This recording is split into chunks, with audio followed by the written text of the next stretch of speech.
రైతుల రుణాల పేరు మీద అసలు భూములు ఎవరికి ఉన్నాయి, బీసీలలో ఎంతమందికి ఉన్నాయి, ఎన్ని కులాలకు ఉన్నాయి భూములు. ఇవాళ ఇది కూడా ఒక తప్పుడు ఉంది. రైతుల పేరు మీద దోపిడీ చేస్తూ ఉన్నారు.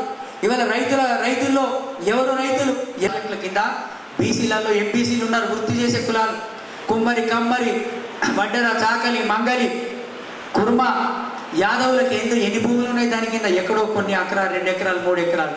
ఇలా మున్నూరు కాపులు, పద్మశాలకు ఎన్ని ఉన్నాయి భూములు? మొత్తం 100 ఎకరమే. వాళ్ళ భూములకి మన పైసలు మనల్ని తాపెట్టుకొని అంతా వాళ్ళందరూ అక్కలు.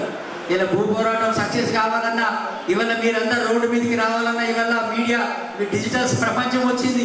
ఒక్క మహిళ రోడ్డు మీదకి వస్తే పోలీసు ఒక చేయి పట్టుకున్నా, ఒక దెబ్బేసినా మొత్తం ప్రపంచం అంతా పార్లమెంటు, అసెంబ్లీని కదిలిపోతాయి.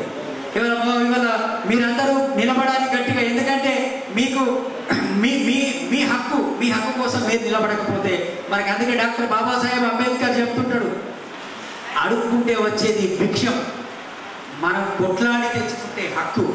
మన హక్కుని మనం కొట్లాడి తెచ్చుకోవాలా. అడుక్కుంటే భిక్ష వేస్తారు. మాకేమంటే మన ఎవ్వరికి భిక్షం అడుక్కునే స్థితి లేదు. మనకు భిక్షం అడుక్కుంటారు వాళ్ళు.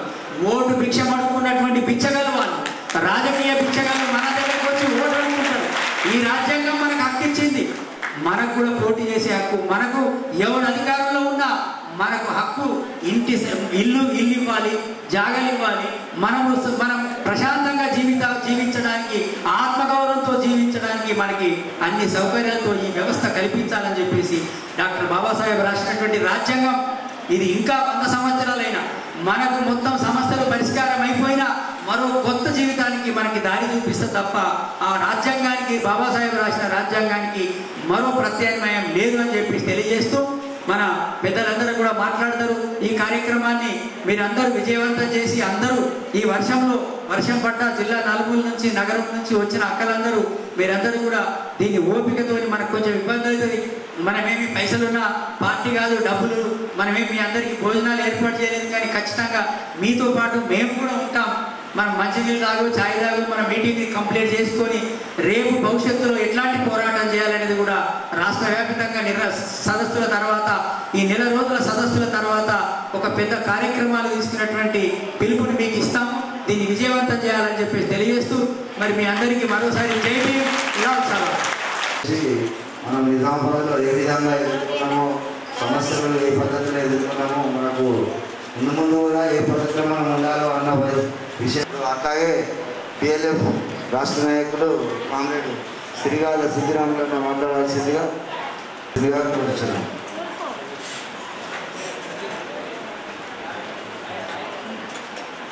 వేదిక మీద ఉన్న గారికి, బిఎల్ఎఫ్ రాష్ట్ర నాయకులు, మరి ఇవాళ రాష్ట్రాల నుండి ఉండడానికి గూడు కావాలనే అనేక నెలల తరబడి, సంవత్సరాల తరబడి గుడిసెలు వేసుకొని నివాసం ఉంటున్నప్పటికీ మరి పేదలకు అండగా పడదామని చెప్పినటువంటి గడిచిన ప్రభుత్వం కానీ, ఇప్పటి ప్రభుత్వం కానీ ఇవాళ జెండాలు మారుతున్నాయి, ప్రభుత్వాలు మారుతున్నాయి, కానీ మన సమస్య ఎక్కడేసిన కుమ్మడి అక్కడనే ఉన్నది. ఎందుకోసం అంటే సర్కారు ఇచ్చినటువంటి కేసీఆర్ మరి అనేక వాగ్దానాలతోటి మన ముందుకు వచ్చి ఇందిరమ్మ ఇల్లు అగ్గిపెట్టేలాగున్నాయి, కోళ్ళు అమ్ముకోవాలన్నా, బండ్లు కట్టేసుకోవాలన్నా, కొడుకు కోడలు ఉండాలన్నా ఇబ్బందిగా ఉన్నది. మా టీఆర్ఎస్ ప్రభుత్వం అధికారంలోకి వస్తే అందరికీ డబుల్ బెడ్రూమ్ కట్టిస్తామని వాగ్దానం చేసినటువంటి కేసీఆర్ ఇవాళ ప్రజలకు ఇచ్చినటువంటి వాగ్దానము అమలు చేయకముందే ప్రజల ముసుగు తగ్గి ఇవాళ గద్దె దిగినటువంటి పరిస్థితి ఇవాళ ఉన్నది. ఎందుకోసం అంటే గత 10-15 ఏళ్ళుగా కామారెడ్డి, నిజామాబాద్ జిల్లాలో మరి నిజామాబాద్లో మరి సుందరయ్య కాలనీ అయితే ఏంది, మందగి నగర్ అయితే ఏంది, దొడ్డి కొమరయ్య కాలనీ అయితే ఏంది, మరి అదేవిధంగా ఇప్పుడున్నటువంటి కొత్త కలెక్టర్ భవనం దగ్గర ఉన్నటువంటి గుడిసెలు నివాసం ఉన్నటువంటి ప్రజలైతే ఏంది, అదేవిధంగా జాన్కంపేట, మరి కామారెడ్డిలో పూలే అంబేద్కర్ కాలనీ, మరి అనేక గ్రామాలల్లో పేదలు, మరి గిరిజనులు, ఆదివాసులు, మరి దళితులు వల్ల ప్రభుత్వ భూములల్లా మరి వాళ్ళు సాగు చేసుకుంటున్నటువంటి సందర్భంలో పట్టాలు ఇస్తాము, వాళ్ళందరికీ డబుల్ బెడ్రూమ్ ఇస్తామని చెప్పినటువంటి ప్రభుత్వము ఈ రోజు వరకు కూడా అమలు చేయకుండా వాళ్ళ గద్ద దిగింది. మరి ఎంతో గొప్ప ఆశతోటి మరి ఆ ప్రభుత్వాన్ని ఓడగొట్టి వాళ్ళ కాంగ్రెస్ ప్రభుత్వానికి ఓటేస్తే మరి కాంగ్రెస్ ప్రభుత్వం కూడా వాళ్ళ 6 నెలలు అవుతున్నది. సంవత్సరం గడిచినా వాళ్ళ పేదలకు ఇచ్చినటువంటి వాగ్దానము ఈ రోజు కూడా అమలు కావడం లేదు. కాబట్టి వాళ్ళ BLF ఈ రోజు నుంచి మరి వచ్చే నెల 28 తారీఖు వరకు మరి తెలంగాణ రాష్ట్రంలో అన్ని జిల్లాలల్లో ఎవరైతే పేదలు గిరిజనులు మరి ఎవరైతే మరి అట్టడుగు వర్గాల దళితాలు ఇవ్వడమే కాకుండా ప్రభుత్వము 10 లక్షల రూపాయలు డబ్బులు కేటాయించి ఇల్లు నిర్మించి ఇవ్వాలా, మరి సాగు చేసుకున్నటువంటి భూములకు పట్టాలు ఇవ్వాలనే డిమాండ్ మీద ఇవాళ ఈ రోజు నుంచి వచ్చే నెల 27వ తారీఖు వరకు తెలంగాణ రాష్ట్ర వ్యాప్తంగా సరస్సులను నిర్వహించి ప్రజలని పేదలని సమైక్యం చేసి చైతన్యవంతం చేసి రానున్న రోజుల్లో అవసరమైతే గ్రామాలకు ఎమ్మెల్యేలని ఎంపీలని రానియము, మాకు ఇచ్చిన వాగ్దానము నిలబెట్టుకోకపోతే అమలు చేయడం కోసము ఇవాళ మనం పోరాటం చేయవలసినటువంటి ఆసనం ఎంతైనా ఉన్నది.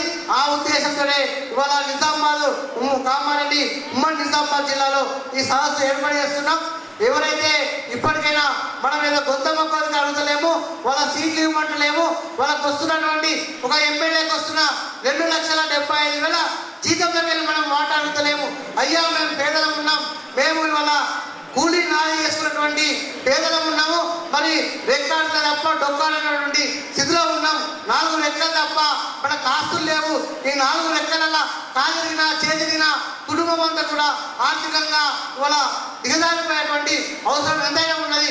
కాబట్టి ఇవాళ కనీసం మాకు పేదవాళ్లకు మేము ఉన్నటువంటి గుడిసెలకు పట్టాలు ఇచ్చి మాకు మేము కోరుకున్నటువంటి ఇల్లు కట్టించి ఇవ్వాలనే డిమాండ్ తప్ప ఇంకోటి కాదు. నీ సీట్ అడుగుతలేము, ఎమ్మెల్యే సీటు కార్పొరేట్ సీట్ అడగట్లేదు. కాబట్టి ఇప్పటికైనా ఎందుకంటే మీరు ఇచ్చిన వాగ్దానాన్ని అమలు చేయాలా.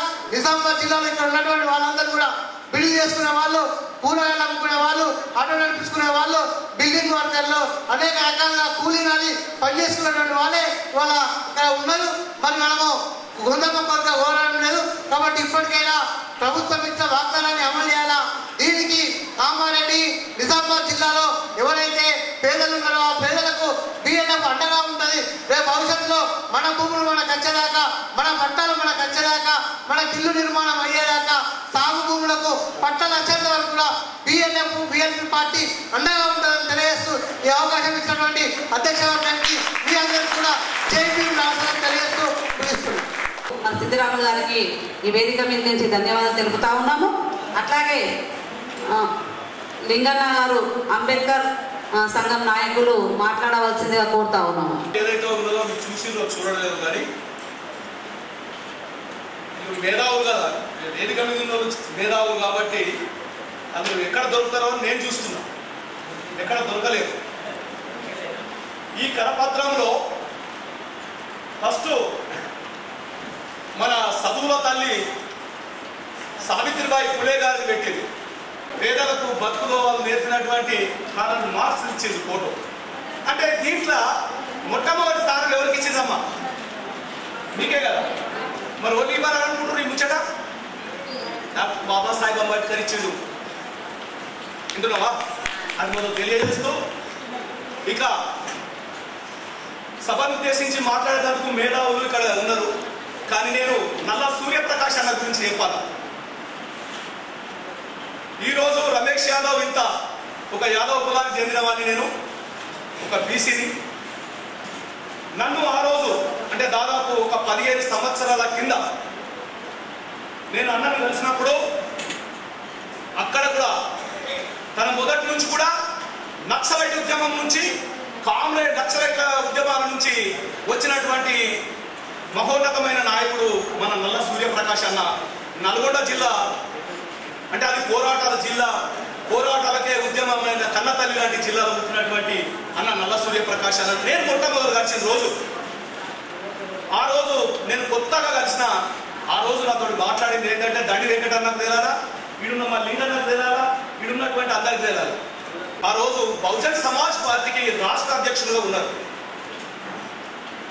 బహెన్ మాయావతి గారికి ప్రీతి పాత్రుడు నమ్మకమైనటువంటి వ్యక్తుల్లో మొదటి వ్యక్తిగా ఈ ఉమ్మడి రాష్ట్రంలో ఉన్నాడు. అప్పటికి ఇంకా మనం తెలంగాణ రాలేదు. నేను మొట్టమొదటిసారి మాట్లాడిన తర్వాత మరి ఏమనుకున్నాడో కానీ నాతోటి చాలా అంటే మనసు విప్పి మాట్లాడిండు. ఏం మాట్లాడాడంటే, అన్న రాజ్యము ఏ జాతి అయితే రాజ్యాధికారంలో వాటా అంటే రాజ్యాధికారంలో వాటా అంటే ఎమ్మెల్యేకిన కాలేము అని అంటే, ఏ జాతి అయితే ఏ కులమైతే ఎమ్మెల్యేగా కాలేదో ఆ జాతి అంతరించిపోతుంది, భూస్థాపితమవుతుంది, 100 తాడు చెట్లకు లోతుకుపోతుంది అని చెప్పిండు. ఎవరు చెప్పిర్రు? ఎవరు చెప్పిరమ్మా? డాక్టర్ బాబాసాహెబ్ అంబేద్కర్ చెప్పిండు. మనం ఇంకొక ప్రశ్న ఒక్కసారి ఒక్క నిమిషం పక్కకెడితే ఈ మాటను పక్కకెట్టి కంటిన్యూషన్ చేద్దాం. మన ఇళ్ళల్లో ఈడ కూర్చున్న వాళ్ళ ఇళ్ళల్లో ఇంతకుముందు మా దండి వెంకటన్న, ఎందుకంటే ఆయన ఉద్యమాల కురుటి బిడ్డ, ఉద్యమాలతో వచ్చిన బిడ్డ కాబట్టి చేతులు పెట్టుకున్నాడు. ఎవరు వచ్చిండ్రు? బీసీలు ఎంతమంది వచ్చిండ్రు, ఎస్సీలు ఎంతమంది వచ్చిండ్రు అని అడిగిండు. నేనేం అడుగుతున్నా అంటే, మన ఇళ్ళల్లో డాక్టర్ బాబాసాహెబ్ అంబేద్కర్ ఫోటో ఎందరి ఇళ్ళలో ఉన్నదో చేతులు ఎవరు? ఆ ఫోటో కింద ఉంటే వింటున్నావా? ఏనా కొడుకు కూడా ఆ ఇజం బాబాసాహెబ్ అంబేద్కర్ ఇజం ఏదైతే నీ నసాలకు ఎక్కిందో ఏనా కొడుకు మిమ్మల్ని ఆపలేడు. ఇది గుర్తుపెట్టుకోండి. ఆ ఇజం ఎక్కించాలంటే నాకు ఇటు తెచ్చింది.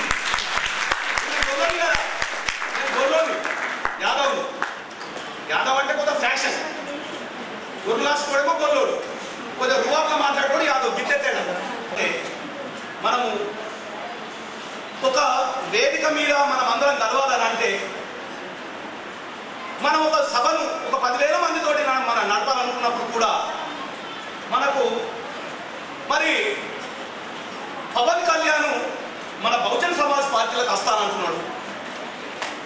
పవన్ కళ్యాణ్ అనేటోళ్ళు మన పార్టీలకు వస్తానంటుండ్రు. మరి తీసుకుందామనంటే మరి రాష్ట్రంలో నేషనల్గా ఉన్న సిస్టమ్ కళ్యాణ్ అంటే చిరంజీవి తమ్ముడు, చిరంజీవి తమ్ముడు అంటే ఇప్పుడు ముఖ్యమంత్రి ఉప ముఖ్యమంత్రి ఆంధ్రప్రదేశ్ తెలుసు కదమ్మా. ఇప్పుడు డిప్యూటీ సీఎం పక్క కుల తెలిసినట్టుంది మాట. అర్థమవుతున్నదమ్మా? పవన్ కళ్యాణ్ అన్నగారిని కలవడానికి గిగిర్లు కొట్టిండు, గుడిలు కొట్టిండు, మెరేలు కొట్టిండు. మనం అంటాం కదా, సడే కొడితే కదా ఇదైనట్టు అడ్డు సడే కొట్టింటాడు, సడే కొట్టిండు, సడేలు మిరాలు అన్ని కొట్టిండు. అన్న లాస్ట్ టైం ఇస్తే దాన్ని అమ్మగారికి చెప్పాలి కదా, నేషనల్ ప్రెసిడెంట్ గారు ఏం చెప్పిండు, ఏం కథ అంతా. ఇక నేను అటు ఓదార్చుకోలేదు. అన్నకు మరి అక్కడ ఏం జరిగింది ఏంది అనేది నాకు తెలుసు, నేను చెప్పవలసిన అవసరం లేదు. అన్నకు మాత్రం అక్కడ గాయమైంది, బాధైంది. దాని తర్వాత ఏదైతే బహుజన లెఫ్ట్ ఫ్రంట్ కార్యాలయంలో పోయి నేను అన్నాను కలవడం జరిగింది హైదరాబాద్. దీని అర్థం ఏం తెలుసమ్మా? ఫస్ట్ బహుజన లెఫ్ట్ ఫ్రంట్ ఏర్పడడానికి ప్రధాన కారణము, ఇక్కడ ఈ భారతదేశంలో కులాలు ఉన్నాయా లేదా, మతాలు ఉన్నాయా లేదా? వెంకటేశ్వర స్వామి బామ్మారిది, కృష్ణుడి శిలబామ్మారిది, ఇట్లున్నాయి కదా దేవుళ్ళు ఉన్నారు కదా. దేవుళ్ళు ఉన్నారు, దయ్యాలు ఉన్నాయి, అన్ని ఉన్నటువంటి ఈ దేశంలో మతాలు కులాలు ఇన్ని దేశంలో మరి ఎర్రకోట మీద మనం జెండా ఎగరేయాలి అంటే ఎమ్మెల్యేలు కావాలా, ఎంపీలు కావాలా, ప్రధానమంత్రి కావాలా అంటే మనతోటి సాధ్యమవుతుందా?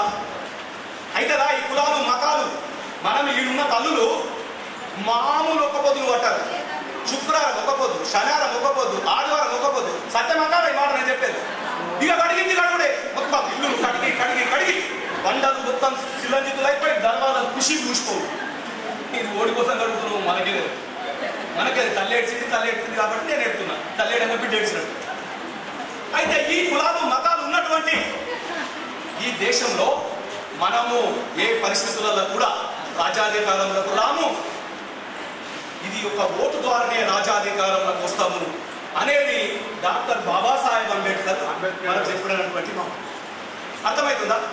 అయితే దానికి జననేత అంబేద్కర్, భారత్కు మార్స్ అంబేద్కర్ అంటే దాని అర్థం ఏంటంటే, అరే జవహర్ అంటే హుషార్ గాంధీ, ఉమ్మడి గాంధీ, యుద్ధానికి తయారు గాంధీ. ఈ దేశంలో కమ్యూనిజం అనేది ఒక వైపు అయితే రాజ్యాధికారం రావాలంటే మాత్రం ఓటు హక్కు ఏం కావాలా? ఈ భారత్లో మొట్టమొదటి డాక్టర్ బాబాసాహెబ్ అంబేద్కరే, మార్క్స్, లెనిన్ ఎందరో అందరికీ సమానమైనటువంటి మహోన్నతమైన వ్యక్తి డాక్టర్ బాబాసాహెబ్ అంబేద్కర్ అన్నాడు. దాని అర్థం జాగోరే జాగో అంబేద్కర్, జగత్ జననేత అంబేద్కర్ అని. ఏ ఒక్క రోజు కూడా ఆయన రుబాబుకున్నాడు, నిటారుగా నిలబడ్డాడు, నిటారుగానే మాట్లాడాడు తప్ప ఏనాడు కూడా ఏ ఒక్క చిన్న తప్పు కూడా చేయనటువంటి వ్యక్తి. ఏం జరిగిందిరా? భూ సదస్సు జరుగుతుంది. దీని అర్థమైంది గుర్తున్నదా? మీకు అర్థమైందో లేదో, వీడు వాళ్ళకి అర్థమైంది, నాకు కూడా అర్థమైంది. నిలబడుతుందా? నువ్వు కింద కిసికినావు బిడ్డ, ఎవడు కిసికిండ్రు దండి వెంకటరామని కింద కిసికిండ్రు. ఆ కిసికింది ఎట్లయితే చూడు రాష్ట్రం. ఆ రాష్ట్రంలో ఎన్ని సదస్సులు అయితే ఎన్ని ఇదైతే ఒకటి నేను చెప్పదలుచుకునే మీద ఇంకా మాట్లాడేవారు చాలా మంది ఉన్నారు. అక్కడికి వెళ్ళి సభాధ్యక్షులు కూడా నన్ను సిద్ధిరాములు గారు, సబ్బని లత గారు, మన బీసీ మా రోజు సునీల్ గారు, వేదిక మీద ఉన్న అమ్మలు, అక్కలు, చెల్లెళ్ళు, తమ్ముళ్ళు అందరికీ జై భీమ్, లాల్ సలాం. మిత్రులారా, మీరందరూ కూడా ప్రభుత్వ భూముల్లో పోలీసు వచ్చి లాఠీ ఎత్తితే భయపడతారా? భయపడకుండా ఏం చేస్తాడు? తిరగబడతాం అనే వాళ్ళ చేతులు ఎత్తండి. నువ్వు ఫోటో దిగుతావు, నేను చెప్పను అని చెప్తాను. కానీ అదే సందర్భంలో ఈ తిరుగుబాట్లు చేసి ఎన్నాళ్ళు చేస్తారా మీరు? తిరుగుబాట్లు ఎన్నాళ్ళు చేద్దాం? ఈ తిరుగుబాట్లు ఏమా ఎన్నాళ్ళు చేద్దాం తిరుగుబాట్లు? మన సబ్బని లత గారిని మీరు గుర్తుపడతారా? సబ్బని లత గారిని గుర్తుపడతారా? అక్కగారు ఒకసారి మీరు లేచి నిలబడరు. ఈమెను గుర్తుపడతారా మీరు? మీరందరూ కూడా మీరు కొద్దిగా ఫోన్ పని చేయరు. లత గారు వారి నిజామాబాద్ అర్బన్కు ఎమ్మెల్యేగా పోటీ చేసిన విషయం తెలుసా? ఎమ్మెల్యేగా అక్క పోటీ చేసిందనే వాళ్ళ చేతులు ఎత్తండి. అంటే ఒక సుమారుగా 80% మందికి తెలియదు అక్కగారు ఎమ్మెల్యేగా పోటీ చేసిందని. అట్లాగే అక్కగారికి ఏం గుర్తు? నువ్వు చెప్పక్క. మన లతక్కకి ఏం గుర్తొచ్చింది? ఈ అక్క చెప్పాలని ఫోటో తీసాము పక్కన పెట్టి. తెలుసా? చాలా మందికి తెలియదు. లత గారు పోటీ చేసిన విషయం చాలా మందికి తెలియదు. వారికి వచ్చిన గుర్తు తెలియదు. పోనీ మీరందరూ కూడా ఆత్మసాక్షిగా, నిజాయితీగా నిజామాబాద్ అర్బన్ పిఎల్ఎఫ్ అభ్యర్థిగా సబ్బని లత గారు పోటీ చేస్తే వారి యొక్క కత్తెర గుర్తుకు ఓటేసిన వాళ్ళ చేతులు ఎత్తండి. నిజాయితీగా ఎత్తండి. అంటే ఈ వెనకాల ఉన్న వాళ్ళు కూడా చాలా మంది వేయలేదు, నాయకులు ఉన్న వాళ్ళు వేయలేదు. సరే ఓకే. తర్వాత వేదిక ముందు ఉన్న వాళ్ళు కూడా వేయలేదు. ఇప్పుడు గత నిన్నటి నుంచి నాకు మా సూర్యప్రకాష్ గారు పాఠం చెప్తా ఉన్నాడు. నూనె వెంకటస్వామి అనేవాడంటే నేను. నూనె వెంకటస్వామి అనే అతను ఈ తెలంగాణ రాష్ట్రంలో 2 తెలుగు రాష్ట్రాల్లో 40 సంవత్సరాల నుంచి ఈ భూ పోరాటాలు, భూ ఉద్యమాలు నడుపుతున్నాం. ఎంతసేపు ఈ ఉద్యమాలు, పోరాటాలు నడపడం వల్ల ముందు వచ్చిన చోట ఇల్లు మంజూరైతుందా? మంజూరైన చోట నిర్మాణం జరుగుతుందా? జరిగింది మనకే ఇస్తారా? ఇస్తే మనమే ఉంటామా? ఇన్ని రకాల అనుమానాలన్నీ కూడా ఇవాళ ఈ సమాజంలో ఉన్నాయి. ఏ పోరాటం అయితే నడిపిండో, ఏ ఉద్యమం అయితే నడిపిండో, ఎవరైతే ఫలానా చోట ప్రభుత్వ భూమి ఉంది, ఫలానా చోట సర్వే నెంబర్ లీ, మనం అందరం కూడా అక్కడ గుడిసెలేద్దాం వేసినాం. ఈ పోరాటాన్ని ముందుకు పోయి తీసుకుపోయేటటువంటి వాళ్ళు మహిళ కానీ పురుషుడు కానీ ఏ నాయకుడైతే ఉండడో వాళ్ళే మన పేదలకు సంబంధించినటువంటి కష్టాలన్నీ కూడా పరిష్కారం అయింది.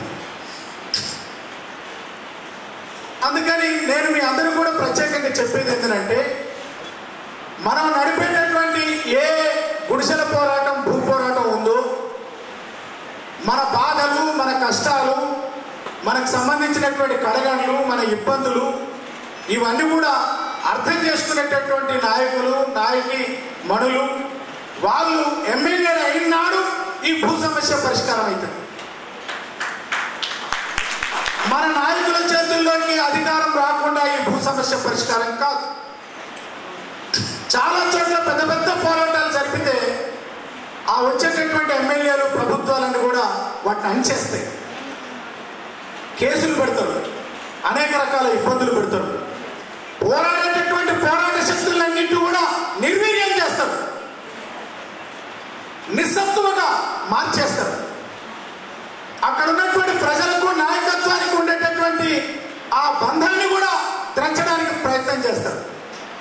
ఆ నాయకుడితో మాట్లాడాలన్నా ఒక భయానకమైనటువంటి వాతావరణాన్ని సృష్టిస్తారు. ఆ రకంగా మన నిజామాబాద్ జిల్లాలో ఈ ఉద్యమాలు, పోరాటాలకు నాయకత్వం వహిస్తున్నటువంటి వాళ్లకు మనం అధికారాన్ని కనుక ఇవ్వకపోతే వాళ్ళందరూ కూడా కూలికోర్లో, లేకపోతే రౌడీలో, గుండాలో, లేకపోతే సామాజిక అరాచక శక్తులను అక్రమంగా కేసులు పెట్టేదానికి ప్రయత్నం చేస్తారు, వెంకట గారి మీద పెట్టినట్టుగా. అందుకని మనకు సంబంధించినటువంటి ఎవరైతే పోరాడుతున్నారో ముందు వాళ్ళకి మనం ఓట్లు వేయాలి, మన భర్తలతో ఓట్లు వేయించాలనేటటువంటి ఆలోచనకు వెళ్ళాలి. ఇవాళ ఈ సదస్సుకు మన అమ్మలే వచ్చింది. అమ్మలకు సంబంధించిన భర్తలు రాలేదు, అమ్మలు కన్నా పిల్లలు రాలేదు. ఏమో రావద్దా తల్లి? మీ భర్తలు రాలేదు, మీరు కన్నా పిల్లలు రాలేదు. భర్తలను కూడా ఎంట పెట్టుకొచ్చిన వాళ్ళు చేతులు ఎత్తండి. Very good. మీరు కన్నా పిల్లలను కూడా పట్టుకొచ్చిన వాళ్ళ చేతులు ఎత్తండి. తక్కువ. అందుకని ఇప్పుడు భూ పోరాటం అంటే మహిళా పోరాటం. మీరు పోరాటం చేసి భూమి మీద పోరాడితే మీ ఆయన అంటే మన ఆయన ఎన్నికల దగ్గరికి వచ్చేసరికల్లా నువ్వు ఫలానా కాంగ్రెస్ ఓటే, ఫలానా బీజేపీకి ఓటే, ఫలానా బీఆర్ఎస్కి ఓటే. అరే వాడు జేబు నింపిపోతే నువ్వేమో సబ్బడిలంతా కోటేస్తాము ఎట్లెట్లా అనేటటువంటి ఒక ప్రమాదం ఉంది. ఎవరు తోపుడు దోసేది? అరే అందరికీ చెప్పాలి గట్టిగా. గాలి కనుక ఒక్క తోపుడు దోసింది అనుకో, మేము ఎంతో పోతామా గంగన్న. అందుకని నేనేం గొప్పన్నావు, గాలి గొప్పది అని చెప్పిండు. అరే సూర్యుడు గొప్పడు అనుకున్నా కాదు, మబ్బులు గొప్ప అనుకున్నా కాదు, ఈ గాలి గొప్పదా? అయితే అబ్బా ఏం గాలి వాయను, గాలి తోస్తే ఎక్కడో పడిపోతున్నాం. ఇక్కడి నుంచి దోస్తే అసలు మబ్బే ఎటో వెళ్ళిపోతున్నది, నువ్వే గొప్ప, నిన్ను మించిన లేరు అని మళ్ళీ ఎవరికి చెప్పిండు? గాలికి చెప్పిండు. ఎవరు? మన గంగన్న, మన గాంధారి గంగన్న గాలికి చెప్పిండు. అప్పుడు గాలి ఏం చెప్పిందంటే, ఓ గంగన్న నువ్వు పప్పులు కాలేసినావు, నేను కాదే గొప్ప. కొండలు, గుట్టలు, పెద్ద పెద్ద కొండలు, పెద్ద పెద్ద పర్వతాలు నేను తోసిన తొయ్యబోయావి, నేను పోయి వీస్తా కూడా అవి పక్కకి జరగవు. అందుకని నేను కదిలించిన కదలని కొండలు, గుట్టలు అని చెప్పిండు. చెప్పగానే అప్పుడు మళ్ళీ మన ఎవరైనా గంగన్న మళ్ళీ పోయి ఆ గుట్టల దగ్గరికి పోయి, కొండల దగ్గరికి పోయి, ఏ గొప్పదా సూర్యుడు అనుకున్నా, మబ్బులు అనుకున్నా, గాలి అనుకున్నా, కొండలు గుట్టలేనంటే గొప్ప, దేనికి కదలవట, నువ్వే గొప్ప అని అన్నాడు. అని మన గంగన్న అన్నాడు కొండలతో. గొప్పలు నువ్వు, మీ ముత్తాతలు గొప్పలు, మీరు గొప్పలు, కూలి గంగన్న నువ్వే గొప్ప, నిన్ను మించిన లేరా అని ఎవరు చెప్పారు? కొండలు గుట్టలు చెప్పినాయి. అందుకని మొత్తంగా తేలిందేది ఎవరు గొప్ప? కన్నులు, గన్నులు, సుత్తెలు పట్టుకుని ఆ రాళ్లను, గుట్టలను నుచ్చు చేసి, రెక్కలను నమ్ముకుని, చెమటను వడిపి కాయకష్టం చేసేటటువంటి మన కూలి గంగన్న గొప్ప కాదా? కూలి గంగన్న గొప్ప. అందుకని చరిత్రకు తార్కారం కూలి గంగన్న. ఎవరెవరో గొప్ప కాదు.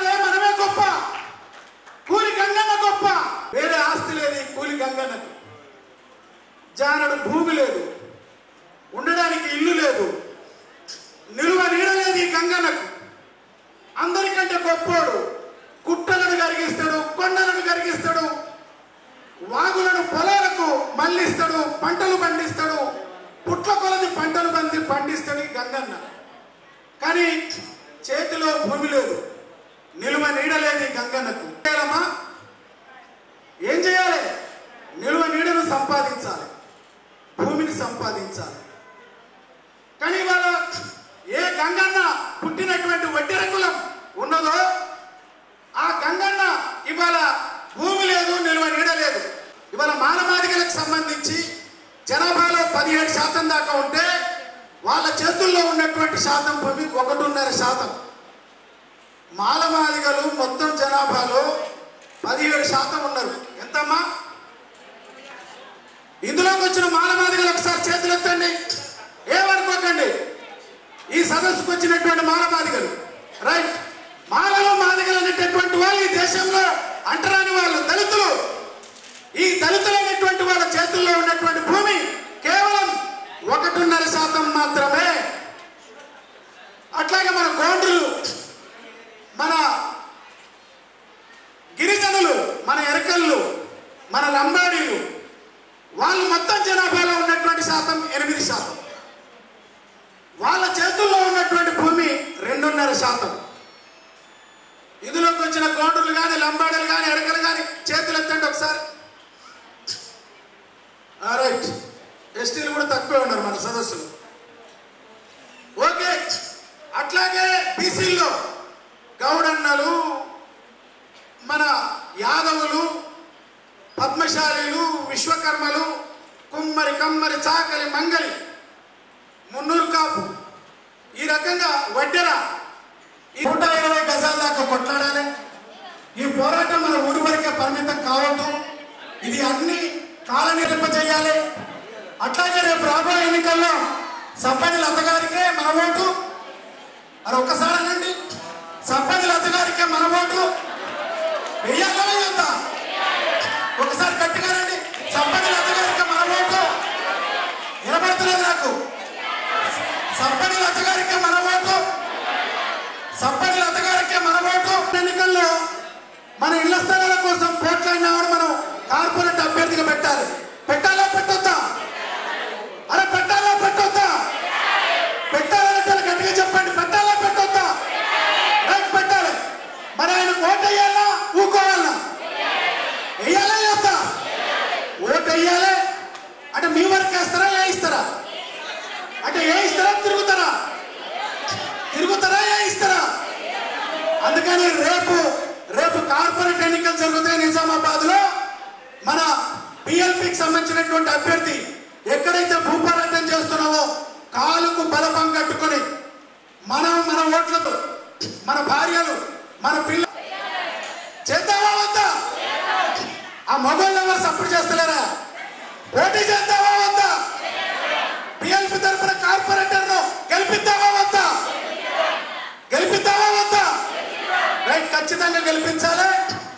అదే రకంగా మనం ఈ భూముల కోసం పూర్తిగా సంపూర్ణంగా మన భూములన్నింటి కూడా సాధించాలి. మీకోసం మేం కేసుల పాలు కావడానికి, జైళ్లకు వెళ్ళడానికి, లాఠీ దెబ్బలు తినడానికి సిద్ధంగా ఉన్నాం.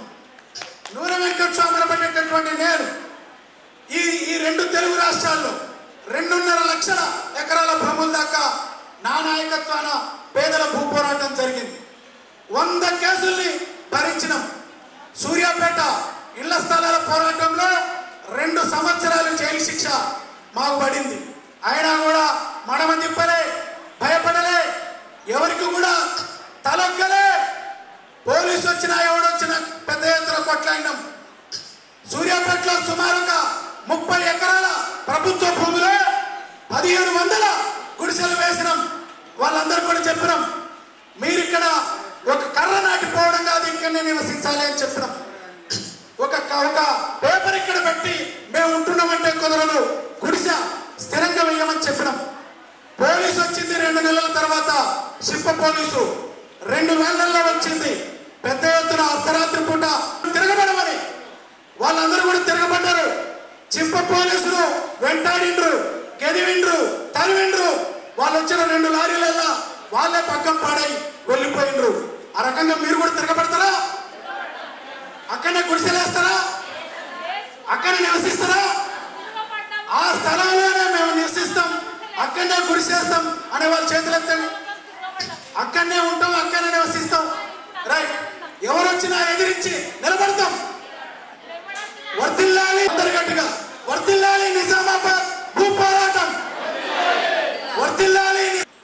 అమరవీరుడు దొడ్డి కొమరయ్య గారి వర్ధంతి సందర్భంగా తీసుకున్న కార్యక్రమంలో భాగంగా ఈ కార్యక్రమం కొనసాగుతుంది. రాష్ట్రంలో జరుగుతున్న జిల్లాల వారీగా జరుగుతున్న కార్యక్రమంలో ఇది మొదటిది. ఇక్కడ నుంచి రాష్ట్ర వ్యాప్తంగా ప్రారంభమవుతున్న కార్యక్రమానికి అధ్యక్ష వహిస్తున్న అధ్యక్షవర్గానికి, ఈ కార్యక్రమానికి ముఖ్య అతిథి ఇచ్చేసిన విశ్రాంత హైకోర్టు న్యాయమూర్తి గారు పెద్దలు జస్టిస్ చంద్రకుమార్ గారికి, బిఎల్ఎఫ్ రాష్ట్ర చైర్మన్ నల్ల సూర్యప్రకాష్ గారికి, అలాగే బిఎల్ఎఫ్ రాష్ట్ర కన్వీనర్లు నూనె వెంకటస్వామి గారికి, దండి వెంకట గారికి, రాష్ట్ర నాయకులు మారో సునీల్ కుమార్ గారికి, అలాగే నిజామాబాద్ ఉమ్మడి జిల్లా బిఎల్ఎఫ్ నాయకత్వానికి హాజరైన అక్క చెల్లెలందరూ కూడా ముందుగా జైబీం రాల్సిన. మనకు భూమి అనగానే గుర్తుకొచ్చేది సమస్య, అతిపెద్ద సమస్య. మనకు ఎన్ని ధరలు పెరిగినా, పెట్రోల్ ధరలు పెరిగినా, గ్యాస్ ధరలు పెరిగినా, నిత్యావసర వస్తువుల ధరలు పెరిగినా మనకేం అనిపించదు. కానీ దున్నుకోవడానికి 1 ఎకరా భూమి లేకున్నా, నివసించడానికి 60 గజాల స్థలం లేకున్నా మనకు చాలా బాధేస్తుంది. ఎందుకంటే మనం ఒక ఊరు నుంచి ఒక ఊరికి నడుస్తూ ఉంటాం, ఒక ఊరు నుంచి ఇంకో ఊరికి ప్రయాణం చేస్తూ ఉంటాం. ఇంత భూమి ఉంది, ఇంత భూమి వ్యవసాయ భూమి ఉంది, ఇంత భూమి ఖాళీ ఉంది, ఇంత భూమి గుట్టలు, రాళ్ళు, రప్పలు, చెరువులు, గుట్టలు ఉన్నాయి, నాకెందుకు భూమి లేదని చాలా బాధపడుతుంటాం. ఆ సమస్య ఈ భారతదేశంలో స్వాతంత్రం వచ్చిన నాటి నుంచి ఇప్పటి వరకు చాలా అతిపెద్ద సమస్యగా మారింది.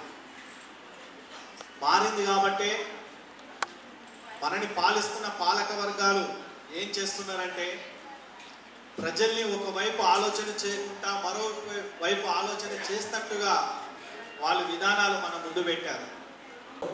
గుడిసెలు వేసుకున్నారు. బహుశా నిజామాబాద్ తెలంగాణ జిల్లాల్లో ఇంకా అంటే ఇంత ఎత్తున ప్రభుత్వ భూమి ఉన్న జిల్లాలు చాలా తక్కువ జిల్లాలు ఉన్నాయి. నిజామాబాద్ చుట్టూ ఇంకా భూములు ఉన్నాయి. కానీ ఈ మధ్యలో టీఆర్ఎస్ వచ్చిన తర్వాత చాలా భూములు కబ్జాకు గురైపోయాయి. అయితే ఈ 10,000 కుటుంబాలకు ఇప్పుడు ఇలా ఉన్న వాళ్ళందరూ రీసెంట్లీ ఒక 2 ఎకరాలలో వేశారు. వీళ్ళందరూ కూడా పట్టణానికి అతి దగ్గరగా కలెక్టర్ ఆఫీస్ని ఆనుకొని ఉంది. అక్కడ చాలా విలువైన భూమి అని. ఇంకా కొన్ని కుటుంబాలు దాన్ని ఆనుకొని వేరే వేశారు. అయితే ఇక్కడికి వచ్చిన వాళ్ళు ఇతరగా ఇప్పుడు ప్రస్తుతానికి ప్రజెంట్ పోరాటంలో ఉన్న వాళ్ళు వచ్చారు. ఆ గుడిసెలన్నీ కూడా నేను సిపిఎం నగర కార్యదర్శిగా ఉన్నప్పుడు వేశాము. నేను సబ్బనిలత దాదాపు ఒక 2 నెలలు జైల్లో ఉన్నాం. అట్లాగే మా సిద్ధరామన్ గారు కూడా ఇక్కడ పక్క నగరాన్ని ఆనుకొని సుందరయ్య కాలనీ అని వేసాము. అందరం అరెస్టులు అయ్యాం, కేసులు అయ్యాం. అయితే అవన్నీ అట్లాగే ఉన్నాయి. కేసీఆర్ ప్రభుత్వం ఉన్నప్పుడు ఏంటంటే చాలా దుర్మార్గంగా ఆ ప్రజా ఉద్యమాల ద్వారా వచ్చిన కాలనీలకి వామపక్షాలని రానియకుండా, ఇతర వాళ్ళని రానియకుండా ఒక రాబందుల్లాగా మీరు వేరే పార్టీ ఉద్యమాలకు ఇళ్ల స్థలం అడిగితే మీకు ఇక్కడ సంక్షేమం రాదు అని చెప్పి బెదిరించి ఈరోజు కూడా అయితే రోడ్లు వేశారు వాళ్ళ అవసరాల కోసం, కరెంటు వచ్చింది. కానీ వాళ్ళందరికీ పట్టాలు ఇవ్వలేదు. ఇప్పుడు మనం అడుగుతున్న పోరాటం ఏంటంటే వాళ్ళందరికీ పట్టాలు ఇవ్వాలా, పట్టాలు ఇచ్చి వాళ్ళకి 10 లక్షల రూపాయలు ఇందిరమ్మ గృహాల నిర్మాణం జరగాలి. ఇప్పుడు వీళ్ళందరికీ కూడా ఈ ప్లేసుల్లో ఇందిరమ్మ ఇళ్ళ నిర్మాణం జరగాలనేది మన యొక్క ప్రధానమైన పోరాటం.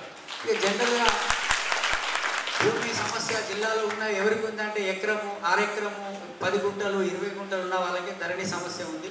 2 ఎకరాలు, 5 ఎకరాలు, 10 ఎకరాల్లో కాస్త మధ్యతరగతి రైతులు డబ్బులు ఇచ్చో ఏదో లంచాలు ఇచ్చో అధికారులు మేనేజ్ చేసుకుని వాళ్ళ ఆన్లైన్ సమస్యను పరిష్కారం చేసుకున్నారు. అది కూడా తీసుకున్నాం.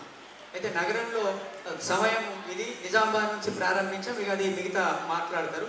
అయితే నిజామాబాద్లో ఉన్నటువంటి ప్రధానమైన సమస్య అయితే ఇందులో మేజర్గా బీసీలు తర్వాత అంటే మేము పాత 10-15 సంవత్సరాలుగా పోరాటం చేస్తే భూ పోరాటంలలో మెజారిటీగా ఎస్సీలు పాల్గొనే వాళ్ళు, ఎందుకంటే వాళ్ళకే ఇల్లు చేసే పరిస్థితి ఉండే. కానీ మధ్యలో పెద్ద ఎత్తున బీసీల నుంచి కూడా వివిధ కులాల నుంచి బీసీల నుంచి కూడా పెద్ద ఎత్తున ఈ ఇళ్ల స్థలాల పోరాటంలోకి వస్తున్నారు. ఇది మంచి పరిణామం, ఎందుకంటే బీసీలు మెజారిటీ ప్రజలు బీసీలు వివిధ వృత్తులు చేసుకుంటారు, బీడీ కార్మికులుగా ఉంటారు, చిన్న చిన్న వృత్తులు చేస్తారు. బీసీలు కనుక ఉద్యమ బాటకు వస్తే ఇప్పటి వరకు జరిగిన ఇదే జిల్లా కలెక్టర్ పికెటింగ్ అయితే మనము పాత సాంప్రదాయ పోరాటాల పోలీసులతో యుద్ధం చేసి తలకాయ పలుకొట్టుకుని జైలకు పోవడం కాదు, మనము సమీకృతమై మనం మీటింగ్లు పెట్టి ఇలా ఇంటెలిజెన్స్ వాళ్ళు వచ్చి కూర్చున్నారు, రాసుకొని పోయినారు, బయటకు వెళ్ళి చూస్తాడు, సార్ వచ్చిందని తెలుసుకుంటారు, పేపర్లలో వస్తుంది, టీవీలలో వస్తుంది. కానీ మన భయం పెట్టాలంటే నువ్వు అడవిలో ఉండి తుపాకీ పట్టుకున్న నక్సలైట్ కంటే కేవలం మన చేతిలో ఉన్న ఒక ఓటుకు భయపడుతుంది ప్రభుత్వం. కాబట్టి ఓటుని మనం జాగ్రత్తగా తయారు చేసుకోవాలా, అట్లాగే ప్రభుత్వం మీద ఒత్తిడి తీసుకురావాలా.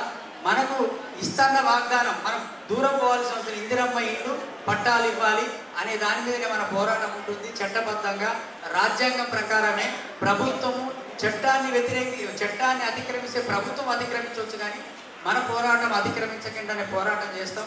కాబట్టి ఇదంతా మన దృష్టిలో పెట్టుకొని మన ఉద్యమాన్ని ఇంకా ఏదో రకంగా తీసుకెళ్లే విధంగా మన ఉద్యమం దగ్గరికి వచ్చి కొంతమంది కావాలని అక్కడ గుడిసె వేసి కావాలని రెచ్చగొట్టి కావాలని పోలీసులు వచ్చే విధంగా ప్రేరేపణ చేసి మన ఉద్యమాన్ని మరి అక్కడ తప్పుదారి పట్టించే పరిస్థితి. చాలా ఓపికతోని చాలా సహనంతో ఇంకొకరిని కూడా చేస్తారు. మీకు పదే చెప్తుంటాను నేను, అక్కడ వేస్తున్నారు వీళ్ళు ఏదో డబ్బులు తీసుకుంటారని ప్రచారం చేస్తారు, వీళ్ళు డబ్బులు ఇచ్చి ఇంకేపిస్తున్నారట అని చేస్తారు. ఎవ్వరు కూడా అట్లా అని మాట్లాడే వాళ్ళ మూతి పగలగొట్టాలా, మీరు గట్టిగా నిలబడాలా, అవునా కాదా? కాబట్టి ఇది ఎప్పుడు కూడా ఉండాలా. అట్లాంటి అసాంఘిక శక్తుల్ని మన దాంట్లోకి చొరబడకుండా మనం చూడాలా. ఎందుకంటే ఈ నగరంలో 10,000 ఇండ్లు వేయించినటువంటి చరిత్ర మనకు ఉంది, ఎక్కడ కూడా చిన్న మచ్చలేదు మనకు. కాబట్టి ఈ పోరాటం బతకాలంటే మన పోరాటంలోకి తప్పుడు వ్యక్తులు చొరబడద్దు, తప్పుడు ప్రచారాలకి మనం లోన్ కావద్దు. నాయకురాల్ని టార్గెట్ చేస్తారు, ఆ టార్గెట్ని మీరు నమ్మకుండా మీరు గట్టిగా ఎప్పుడైతే నాయకుల వెంట ఈ జెండా వెంబట ఉంటారో, ఈ జెండా అండగా ఉంటారో, మన నాయకులు మనకు కావలసినటువంటి హైకోర్టు స్థాయిలో కానీ రాష్ట్ర స్థాయిలో కానీ నాయకత్వం మనకి ఇతర జిల్లాల్లో కూడా నిజామాబాద్ నగరంలో జరిగే పోరాటానికి తెలంగాణ నలుమూలన మనకి మద్దతు ఉంటుంది. ఇతర జిల్లాల్లో జరిగే పోరాటాలకి నిజామాబాద్ ప్రజలు ఇదే పోరాటం, ఎక్కడైనా భూ పోరాటం మీద పోలీసులు దాడి చేశారు, పోలీసులు అంటే ప్రభుత్వం చెప్తేనే వస్తారు, లేదా రియల్ ఎస్టేట్ వ్యాపారాలు చెప్తేనే వస్తారు. కాబట్టి ఇక్కడ కూడా మనకి రియల్ ఎస్టేట్ చాలా చూస్తున్నారు వాళ్ళు. కాబట్టి అక్కడ పోరాటం జరిగితే ఇక్కడ మనం రోడ్ల మీదకి వస్తేనే మనం మొత్తం ఈ భూ పోరాటాన్ని రక్షించుకోగలుగుతాం. ఇళ్ల స్థలాల పోరాటాన్ని రక్షించుకోగలుగుతామని తెలియజేస్తూ, అది ఒకసారి సార్ వచ్చినప్పుడు నేను ముందు మాట్లాడాను కాబట్టి ఆ అంశం నిజామాబాద్లో ఉన్న అంశాన్ని మనం ఇళ్ల స్థలం వరకే మాట్లాడదాం, భూమి వరకే మాట్లాడదాం. ఇవన్నిటికీ కారణం ఏంటంటే మనం అధికారంలో లేకపోవడం. మనము అంటే ఈ 93% ఉన్న బీసీలు, 93% బహుజనుల్లో 65% ఉన్న బీసీలు, 18 నుంచి 20% ఉన్న ఎస్సీలు, 8% ఉన్న ఎస్టీలు, 8% ఉన్న మైనార్టీలు, అగ్రకులాల్లో పేదలు 1%, 2% ఉన్న అగ్రకుల పేదలు అందరూ కలిస్తే బహుజనులు అవుతాం. అంటే ఈ భావజాలంతో ఉన్న అధికారంలోకి ఎవరైతే వస్తారో వాళ్ళు మాత్రమే భూమి సమస్య పరిష్కారం చేయగలుగుతారు, వాళ్ళు మాత్రమే అందరికీ ఇల్లు కావాలా, అది స్థలం కూడా. ఎందుకంటే పేదలు ఇట్లాగే ఉంటేనే వాడి ఇంట్లో పని మనుషులు దొరుకుతారు, వాడి షాపులలో పనులు దొరుకుతాడు, వాడి పొలాలలో వాడికి సంబంధించిన వ్యవసాయ క్షేత్రాల్లో పని మనుషులు దొరుకుతారు. కాబట్టి అందుకే మనల్ని పేదలుగా ఉంచుతారు. కాబట్టి ఈ అన్ని విషయాల్ని మా సార్ మాట్లాడే విషయాన్ని చెప్తారని చెప్పేసి అధ్యక్షురాలు కూడా కోపం వస్తుంది. కాబట్టి ఓకే, ధన్యవాదాలు. సర్పంచ్ దగ్గర నుంచి సర్పంచ్ అయితే గ్రామంలో జరుగుతున్న, మండలాధ్యక్షుడు అయితే మండలానికి, ఎమ్మెల్యే అయితే నియోజకవర్గానికి, ఎంపీ అయితే మరి మొత్తం లోక్సభ నియోజకవర్గానికి, మంత్రులు, ఎంపీలు, ఎమ్మెల్యేలు వీళ్ళందరూ ఏంటంటే ప్రజలకు ధర్మకర్తలుగా ఉండాల్సిన అవసరం ఉంది. కానీ గత అనేక సంవత్సరాల నుంచి స్వతంత్రం వచ్చినప్పటి నుండి వాళ్ళంతా కూడా దద్దమ్మలు, అసమర్థులు, చేతగాని వ్యక్తులు కావడం మూలన ఇవాళ ఏం జరుగుతుందంటే మాకు 67 గజాలన్న భూమి ఇవ్వండి అని మనం ఏంటంటే అడిగేటువంటి దేవుడిచ్చే పరిస్థితి వచ్చిందని అంటే ఇప్పటిదాకా పరిపాలన చేస్తున్నటువంటి మంత్రులు కానీ ఎమ్మెల్యేలు కానీ ఈ పాలకులు ఎవరైతే ఉన్నారో పరిపాలన చేస్తున్నటువంటి వ్యక్తులు ఎవరైతే ఉన్నారో అదేవిధంగా ఈరోజు పరిపాలన చేస్తున్నటువంటి వ్యక్తులు ఎవరైతే ఉన్నారో ముఖ్యమంత్రి నుంచి ఎమ్మెల్యే వరకు సిగ్గుతోని తల ఉంచుకోవాల్సిన అవసరం ఉంది. ఇవాళ ప్రజలు ఏదంటే బజార్లకు వచ్చి లాఠీ దెబ్బలు తినుకుంటూ ఇవాళ 67 గజాలు చిన్న గుడిసె కావాలని పోరాటం చేస్తున్నారంటేనే ఈ చేతగాని దత్తమ్మ యొక్క పాలకుల మూలాన ఇవాళ మనం బహిరంగంగా బజార్లకు వచ్చాం. ఈ బజార్లకు వచ్చినటువంటి ప్రజల యొక్క సమస్యల్ని పరిష్కరించాల్సినటువంటి బాధ్యత ఈ పాలకులది.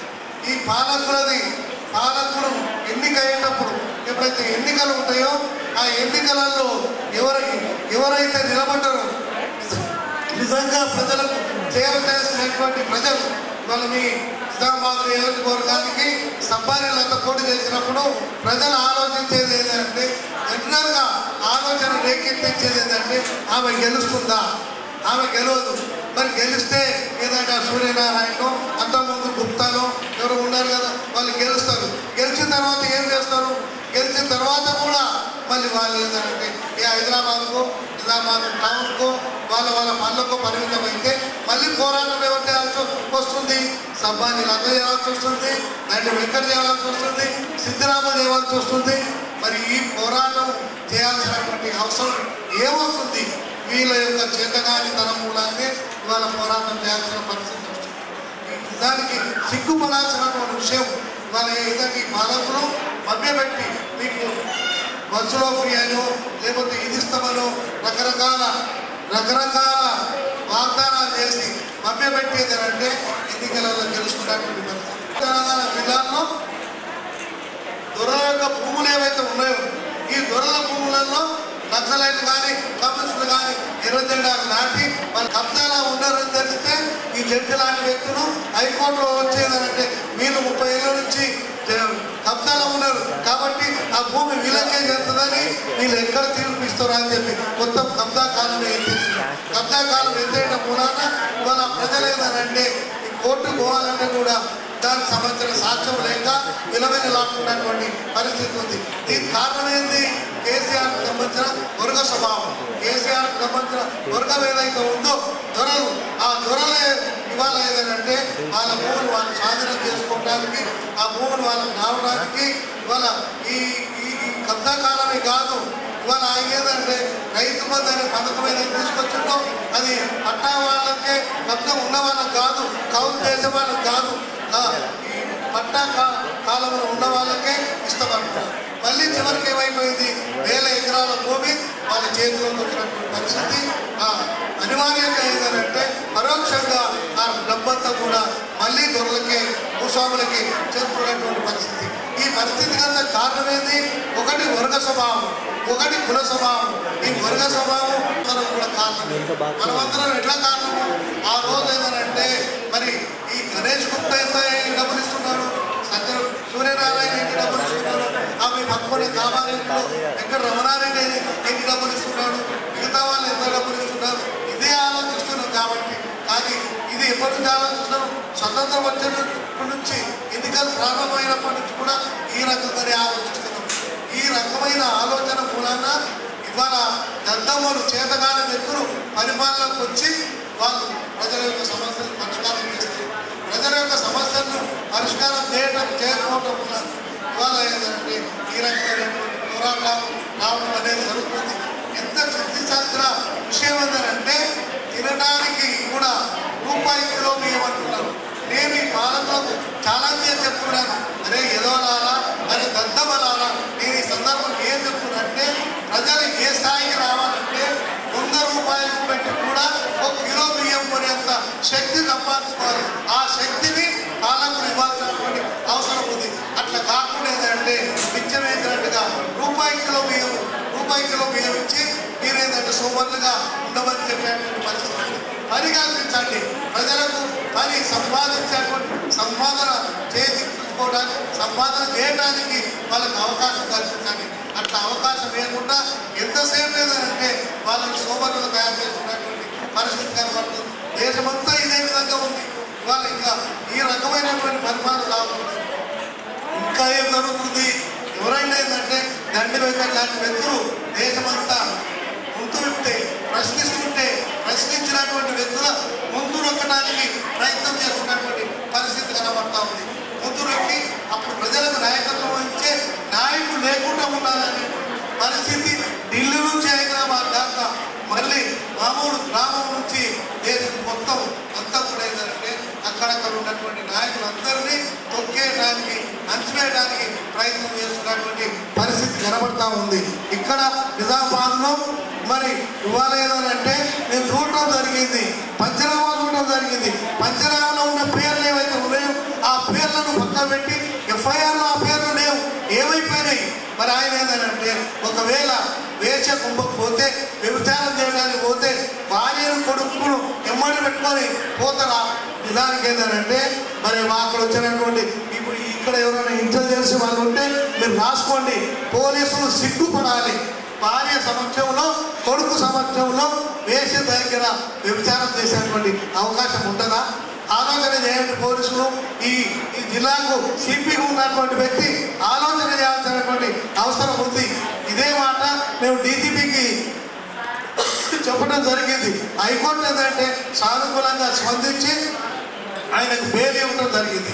మరి ఇటువంటి పరిస్థితి రావాల్సిన అవసరం ఎంతమందికి ఉంటుంది? హైకోర్టుకు పోయితే అంత శక్తి సామర్థ్యం ఎవరికి ఉంటాయి? దండి వెంకట శక్తిమంతుడు కాబట్టి హైకోర్టు పోగలిగిండు. ఆయనకు మద్దతుగా మేమందరం ఉన్నాం కాబట్టి జరుగుతుంది.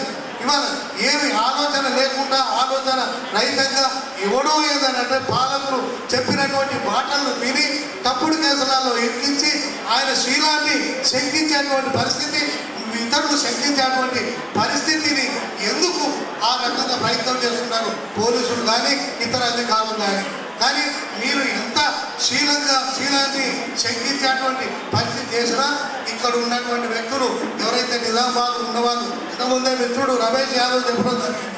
ఆయన దండి వెంకటేశ్వరంటే మాకు అనేక సంవత్సరాల నుంచి తెలుసు, కానీ ఆయన ఇటువంటి కార్యక్రమాలు కానీ ఇటువంటి పరిస్థితి కానీ ఆయన మీద ఆయన ఇటువంటి ఆరోపణలే రానటువంటి పరిస్థితి ఉందని చెప్పిన తర్వాత మరి ఏం చేస్తారు? ఎవరైనా ఇక్కడ ఉన్న వాళ్ళు కానీ నిజామాబాద్లో ఉన్న వాళ్ళు కానీ ఈవెందో మా దగ్గర మేము మాలాంటి వ్యక్తులు కూడా దండి వెంకట ఏదంటే తప్పు చేసినట్టే నమ్మేటువంటి అవకాశం లేదు. మీరు ఎవరైనా నమ్ముకున్నారా? దండి వెంకట తప్పు చేసినట్టే నమ్మే అవకాశం లేదు. కానీ పోలీసులకు కనీసం విచక్షణ జ్ఞానం లేదు. కనీసం ఏంటంటే నాకు అనిపిస్తుంది పోలీస్ డిపార్ట్మెంట్లో చేరిన తర్వాత ఆ కళ్ళలో ఉన్నటువంటి మెదడు ఏదైతే ఉందో వాళ్ళ మోకాళ్ళకు వచ్చినట్టు కనబడతా ఉంది. రాసుకోండి ఇంటెలిజెన్స్ రిపోర్టు ఎవరైతే ఉన్నారో పోలీసులకు చెప్పండి. నల్లా సూర్యప్రకాష్ అనే వ్యక్తి PLF చైర్మన్ ఇవాళ పోలీసుల మీద నిందలేస్తా ఉన్నాడు అని చెప్పండి. ఒకవేళ మీరు సరిపోతే ఖచ్చితంగా ఏంటంటే మీ మీద మళ్ళీ హైకోర్టులో కేసు వేయడానికి ప్రయత్నం చేస్తాము. ఈ రకమైనటువంటి తప్పుడు కేసు ఏవైతే పెడుతున్నారో మీ మీద పరువు కేసు పెట్టడానికి మేము ప్రయత్నం చేస్తాము. పరువు కేసు మీకు ఎవరు ఫోన్ చేసిన విషయాన్ని బయట పెట్టాల్సిన అవసరం ఉంది. ఆ రకంగా ఏమి లేకుండా మీరు ఏంటంటే నిందలు పొందడం అనేది చాలా తప్పుడు విషయము. నేను ఈ సందర్భంగా చెప్తా ఉన్నాను. ఈ రకమైనటువంటి సంఘటనలు ఎవరైతే ప్రజల కోసం పనిచేస్తూ ఉన్నామో ప్రజల కోసం పనిచేసేటువంటి వ్యక్తులను దేశమంతటా ఇబ్బందులు పెడుతున్నటువంటి పరిస్థితి, ఎక్కడికక్కడ చంపేస్తున్నటువంటి పరిస్థితి. ఈ పరిస్థితికి వ్యతిరేకంగా ఇవాళ సామూహికంగా మనం అందరం కూడా కదలాల్సినటువంటి అవసరం ఉంది. ఆ విధంగా కదిలినప్పుడు మాత్రమే ఈ పాలకులను ముందు చెప్తాం. ఎందుకంటే ఎన్నికలప్పుడేమో వాళ్ళని ఓడించడానికి మనం ప్రయత్నం చేయాలి. ఎన్నికలు అయిపోయిన తర్వాత ఇదంతా కూడా ఒక రకంగా చెప్పాలంటే మనం ఇప్పుడు ఆ జరుగుతున్నటువంటి ఈ పరిస్థితులు వాళ్ళ ఎన్నికైనటువంటి ఎమ్మెల్యేలు కానీ ఎంపీలు కానీ మంత్రులకు వ్యతిరేకంగా మనం పోరాటం చేయాల్సినటువంటి అవసరం ఉంది. అధికారంలో ఏముంటుంది? వాళ్ళు ఏం చెప్తే అదే చేసేటువంటి అవకాశం ఉంది. ఈ విధంగా పోలీసులు కూడా వాళ్ళు చెప్పిన మాటలు వింటారు. కాబట్టి మనం చేయాల్సింది ఏంటంటే పాలకులుగా ఉన్నటువంటి వ్యక్తులు, ఎమ్మెల్యేలు, ఎంపీలు, మంత్రులు వీళ్ళకి వ్యతిరేకంగా, ముఖ్యమంత్రికి వ్యతిరేకంగా మనం పోరాటం చేయాల్సినటువంటి అవసరం ఉంది. చూడండి, మీరు గతంలో ఏదంటే ఇవాళ కేసీఆర్ 1,00,000 కోట్ల రూపాయలు దుర్వినియోగం చేసినట్టుగా కనబడతా ఉంది. ఉంది. మరి ఆ డబ్బంతా ఎక్కడ పోతుంది? ఆయనే ఏంటంటే కుట్ర పని ఆయన దగ్గర ఉన్న ఎమ్మెల్యేలందరినీ కాంగ్రెస్ పార్టీకి పంపించారు. కాంగ్రెస్ పార్టీకి పంపించడం ద్వారా ఏమైపోయింది? ఆ ఎమ్మెల్యేలు పోయి రేవంత్ రెడ్డికి చెప్తారు, అయ్యా కేసీఆర్ ఏమనుకోండి మేమందరం ఉన్నాం కదా అంటారు. అంటే దొంగలంతా కూడా ఊళ్ళు పంచుకున్నట్టుగా ఈ దొంగలందరూ ఒకే తాట మీదకి వస్తారు. ఇవాళ అధికారంలో కాంగ్రెస్ ఉంది కాబట్టి టీఆర్ఎస్ సంబంధించిన తెలుగుదేశం సంబంధించిన ఇతరులు అందరూ కూడా ఏదంటే కాంగ్రెస్ పార్టీ చెప్తారు. రేపు బీఆర్ఎస్ అధికారంలోకి వచ్చినందుకు వీళ్ళందరూ మళ్ళీ బీఆర్ఎస్లోకి వస్తారు. కాబట్టి ఈ పాలకులు ఎవరైతే ఉన్నారో వీళ్ళతోని మనం చాలా జాగ్రత్తగా ఉండాల్సిన అవసరం ఉంది. కొత్త లీడర్షిప్ రావాల్సిన అవసరం ఉంది. కొత్త నాయకత్వం రావాల్సిన అవసరం ఉంది. అట్లా నాయకత్వం వచ్చినప్పుడే మన సమస్యలు పరిష్కారం అయితే ఇటువంటి పోరాటం చేయాల్సిన అవసరం రాదు. ఒక ఫోన్ చేస్తాగా చాలా సంబానీలంతా ఫోన్ చేస్తే ఆ ఫోన్ ద్వారా మీ దగ్గరికి వచ్చేటువంటి అవసరం. కానీ ఇవాళ ఇప్పించాలా ఇల్లు ఇప్పించాలని చెప్పేసి ఆలోచన చేసి మీకోసం ఎవరెవరైతే ఇక్కడ స్టేజ్ మీద నాయకులు పోరాడుతున్నారో దండి వెంకట్ కావచ్చు, అదేవిధంగా మన మిగతా సిద్ధిరాములు గారు కావచ్చు, మిగతా ఎవరెవరైతే ఇక్కడ అందరూ అందరికి కూడా నేను హృదయపూర్వకమైన ధన్యవాదాలు చెప్తున్నాను. వాళ్ళందరినీ కూడా మరొకసారి, ఎందుకంటే సమాజంలో ప్రతి ఒక్కరూ తన కోసం ఇతరులను మోసం చేసి ఇతరులను దోచుకొని ఎట్లానే చేసి పెద్ద కావాలని చెప్పేసి చూసే వాళ్ళు మన సమాజంలో ఎక్కువ మంది ఉన్నారు. కానీ గరీబుల కోసం, పేదవాళ్ళ కోసం, వాళ్ళ జీవితాలు బాగుపడాలని, వాళ్ళ బతుకులు బాగుపడాలని, వాళ్ళ పిల్లలకి చదువు రావాలని, వాళ్ళ కొన్ని వైద్య సదుపాయాలు కావాలని కోరుకునేటటువంటి వాళ్ళు చాలా తక్కువ మంది ఉన్నారు.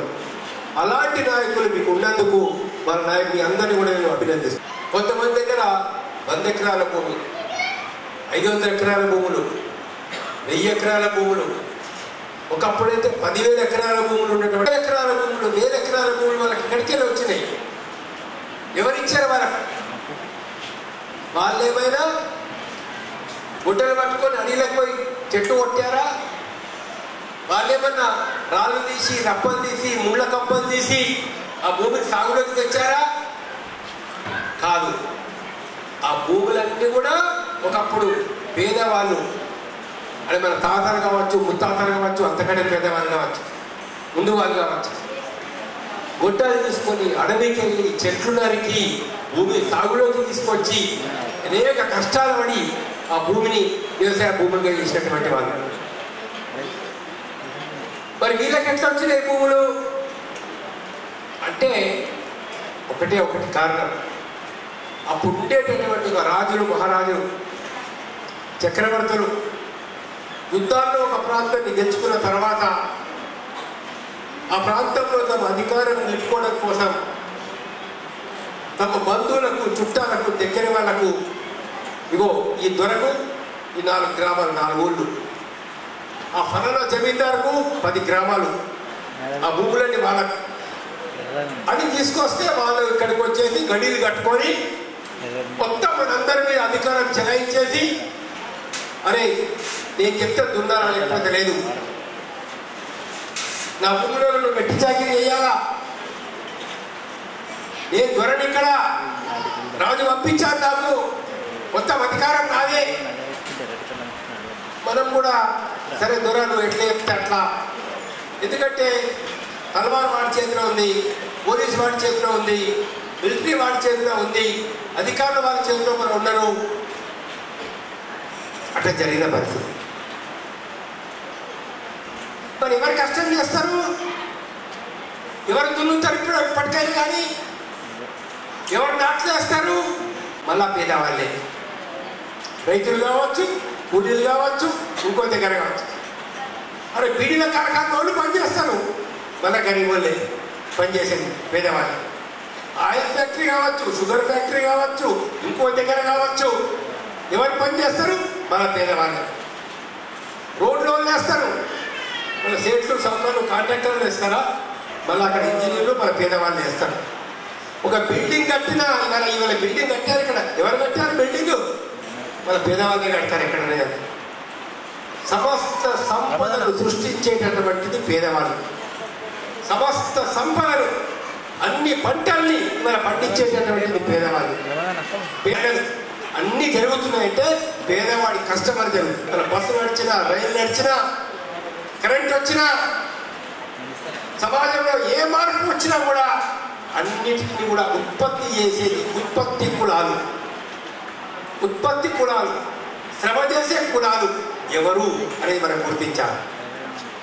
అది మనకు ఒక్కొక్కరు నాగాలు చేసి ఇచ్చింది మనం, కరువు చేసి ఇచ్చింది మనం, కట్టుకోవడానికి బట్టలు వేసి ఇచ్చింది ఈ కులాల వాళ్ళు. అడవిపై వేటాడి చేసినటువంటి ఈ కులాలకు చెందినటువంటి వాళ్ళు.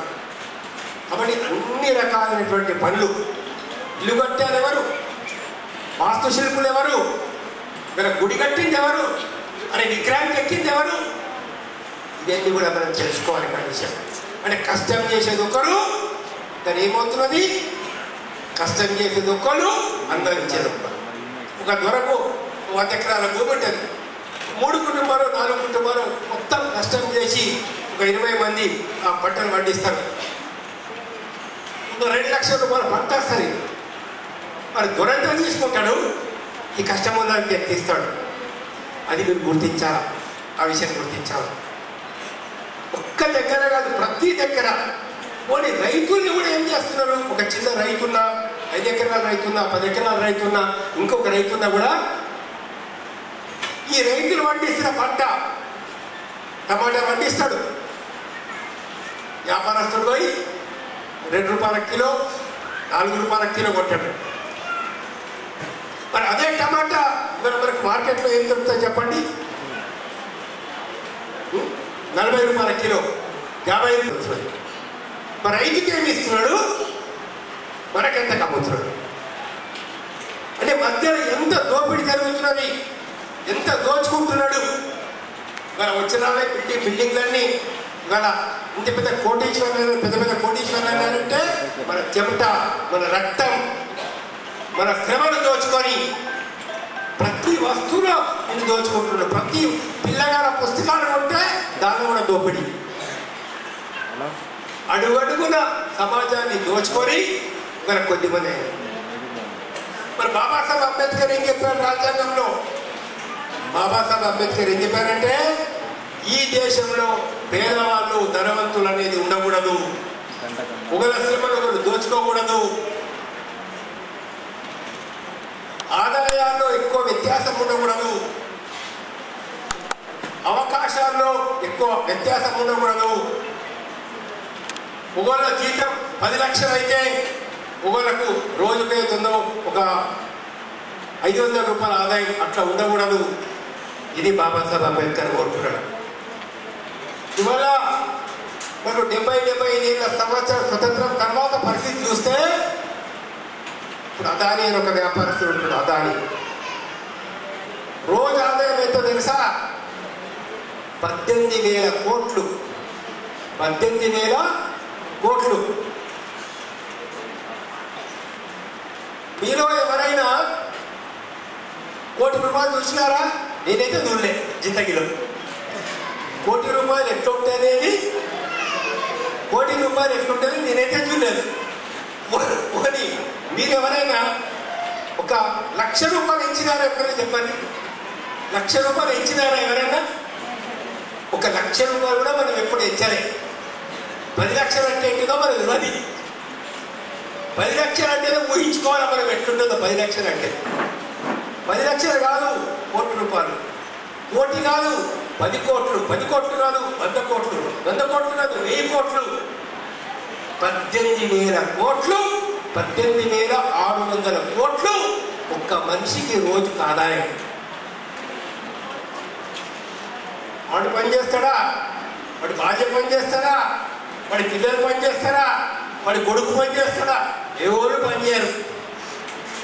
పనిచేసేదంతా మన గుమస్తాల కాడికెళ్ళి, చార్టెడ్ అకౌంటెంట్ కాడికెళ్ళి, క్లర్కుల కాడికెళ్ళి, కార్ డ్రైవర్తో సహా అందరూ మనల్ని పని చేస్తున్నారు. అక్కడ పనిచేసేది మనము, తినేది వాడు. అంతటా అంతే సమాజంలో జరుగుతుంది.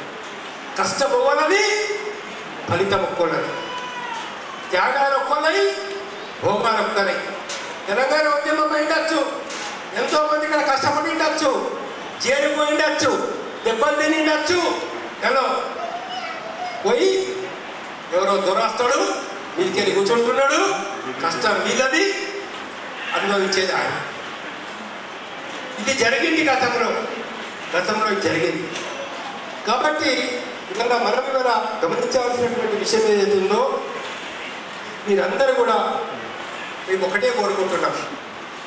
మేము కోరుకునేటటువంటి ఒక విషయం ఏంటంటే, ఈ దేశంలో భూములు, అందులో వ్యవసాయ భూములు అంటే కూడా ఒక వ్యక్తికి, ఒక కుటుంబానికి 5 ఎకరాల తరి, 20 ఎకరాల మాగారి కంటే ఎక్కువ ఉండద్దు అని చెప్పారు. ఆ లెక్క గురుప్రకాష్ గారు వేరే లెక్క చెప్పచ్చు, పెద్దవాళ్ళు ఇంకా వేరే లెక్కలు చెప్పచ్చు, ఏమన్నా కానీ మిగిలిన భూములన్నీ కూడా తీసుకొని సమస్త భూముల్ని అని వాడు ఇక్కడ ఐఏఎస్ ఉంటాడు, కలెక్టర్ ఉంటాడు, ఒక్కరోజు భూమి లెక్కోడు, ఒక్కరోజు అరకబట్టాడు, వాడికి 200 ఎకరాల భూమి ఉంటుంది. వాడు మల్లారెడ్డి అనే మినిస్టర్ చెప్తాడు, నాకు 300 ఎకరాల భూమి ఉందని.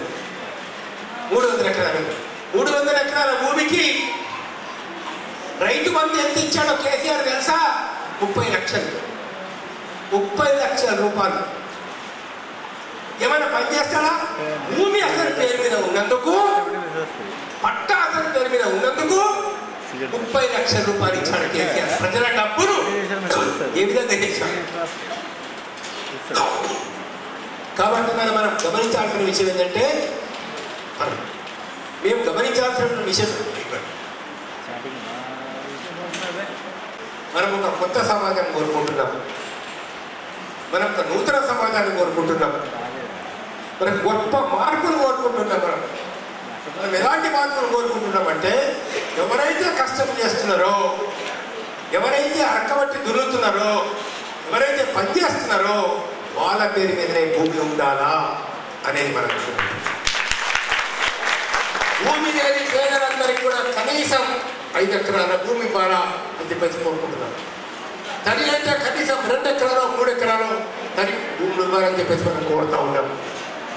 ఇట్లా ఇవ్వడం కోసం ఎవరి దగ్గర అయితే 100 ఎకరాలు 200 ఎకరాలు 500 ఎకరాలు 1000 ఎకరాల భూములు ఉన్నాయో, అక్రమంగా ఉన్నాయో భూములు, ఎన్నడూ భూములను అడుగు పెట్టారో, కష్టం చేయారో అసలు భూములు తీసుకొని పేదవాళ్ళకి వారికి చెప్పే ప్రయత్నం చేశారు. ఇట్లా ఇందిరాగాంధీ కాంగ్రెస్ పార్టీ మొదలు చెప్పినప్పుడు భూ సంస్కరణ తీసుకొని వచ్చాము, మాట వాస్తవమే. అప్పుడు అనుకున్నాం చాలా మందికి భూములు వస్తాయని చెప్పేసి. కానీ అమలు చేసే టైంలో జరిగిన మోసాల వల్ల ఇలా ఎక్కువ ధరల ఫలితం రాలేదు. ఎందుకు? చట్టాలు చేసేది వాడే, కలెక్టర్లు వాడే, పైన ఉన్న అధికారులు వాళ్ళే, మోసాలు చేసేది వాళ్ళే. కాబట్టి ఆ యొక్క యాక్ట్ ఇంప్లిమెంటేషన్లోకి రాలేదు. కానీ ఇప్పుడు మేము కోరుతా ఉంటాం, ఖచ్చితంగా జరగాలి. రెండోది మనం ప్రధానంగా కోరుతున్నటువంటి ఒక విషయం ఏంటంటే, ఎవరికి ఉండకూడదు, ప్రతి ఒక్కరికి కూడా ఉద్యోగం కల్పించాలా, ప్రతి ఒక్కరికి కూడా పని కల్పించాలా అని చెప్పేసి ఒక ప్రణాళికలు తయారు చేసి మనం దాన్ని అమలు చేయాల్సినటువంటి అవసరం ఉంది. మూడోది మనం ప్రధానంగా కోరుతున్నటువంటి విషయం ఏంటంటే, ఇప్పుడున్నటువంటి చట్టాల ప్రకారంగా కౌలుదారులకు గుర్తింపు కార్డు ఇవ్వాలా. కానీ కేసీఆర్ గవర్నమెంట్ ఏం చేసింది? కౌలుదారుల గుర్తింపు కార్డు ఇవ్వడం మానేసింది. మనకు మన పెద్దలు నవాసూర ప్రకాష్ గారు చెప్పినట్లు, అది వరకు ఉన్నటువంటి చట్టాల ప్రకారంగా కనీసం ఎవరు కాస్ట్ చేస్తున్నారో వాళ్ళ పేరు కాస్తకార్ కాలంలో వచ్చేది. వాస్తవంగా సాగు చేసేవారు అని, దున్నేవాళ్ళు ఇలా ఫలానా వాళ్ళు దున్నుతున్నారు భూమి, ఇలా కబ్జాలు ఉందని చెప్పేసి. ఇలా కేసీఆర్ చేసిన తర్వాత ఏం చేసినట్టే అది తీసేసినాడు. ఒకప్పుడు ఇవాళ ఎవరన్నా దున్నినట, ఎవరు దున్నినా పట్టేదారి పేరు మీద రైతు బంధు రావాలా అనేటటువంటిది పెట్టాడు. ఆ విషయం సార్ మీకు చెప్పాడు. ఇప్పుడు మనం చెప్తున్నాం, ఈ ప్రభుత్వాన్ని కోరుతున్నాం మనం, మీరు మళ్ళీ ఆ కౌలుదారులకేదో గుర్తించాలా, కౌలుదారుల కార్డులు ఇవ్వాల వాళ్ళకు. ఎవరైతే వాస్తవంగా భూమి సాగు చేస్తున్నారో వాళ్ళ పేరు రికార్డు మీద రావాలా అని చెప్పేసి ఇవాళ ఈ ప్రభుత్వాన్ని చెప్తున్నాం. అట్లనే ఇవాళ ఏవేవైతే రైతులకు ఇచ్చేటటువంటి ఒక బెనిఫిట్స్ ఉన్నాయో ఎరువులు కానీ విత్తనాలు కానీ అవి కొనేటప్పుడు ఏవైతే సబ్సిడీలు ప్రభుత్వం నుంచి రావాలో అవన్నీ కూడా కౌలుదారులకు ఇవ్వాలని చెప్పేసి మనం కోరుతా ఉన్నాం. సరే మొన్న చెప్పారు మట్టి విక్రమార్క కౌలుదారులకు సంవత్సరానికి 15,000 ఇస్తాము అని చెప్పేసినటువంటి ఒక మాట చెప్పాడు. అది కొంత సంతోషించదగ్గ విషయమే.